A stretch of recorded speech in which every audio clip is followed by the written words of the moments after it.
Recovery எப்படி சொல்றீங்க? இப்போ ஒருத்தவங்க ஃபெயிலியர்லேருந்து ரெக்கவரி ஆகிறாங்க, அவங்களுக்கான அட்வைஸ் என்ன உங்கள்கிட்ட? முதல்ல அட்வைஸ் அக்செப்டன்ஸ். ഞാൻ ഇപ്പോൾ എന്ത് സിറ്റുവേഷൻ இருக்குங்க அதை அக்செப்ட் பண்ணுங்க.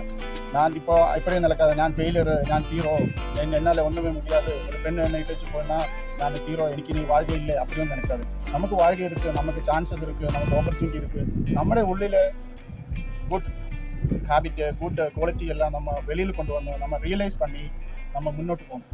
அப்போ நம்ம வழியிலெல்லாம் நல்ல ஹாப்பினஸ் மூமெண்ட்ஸ் ഉണ്ടാകും.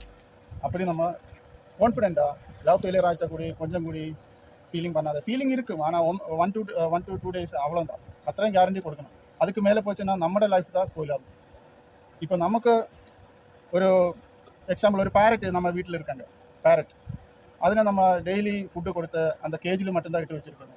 ஒரு நாள் நீ അതിനെ திறந்து விடு, உங்களை அது திரும்பி லவ் பண்ணனா அது திரும்பி வரும், அல்லன்னா அது வேற யாரு அடுத்து போயிடும். அப்பொழுது நினைக்காத அவங்க சாடாக இருக்கணும், அவன் அங்கேயும் ஹாப்பியாக இருக்குது, அதான் திரும்பி வராதது. புரிஞ்சுதா? ரொம்ப அருமையான பதிவு மிஸ்டர் ரோஷன். கண்டிப்பாக தொடர்ந்து பேசுவோம். Okay, thank you so much.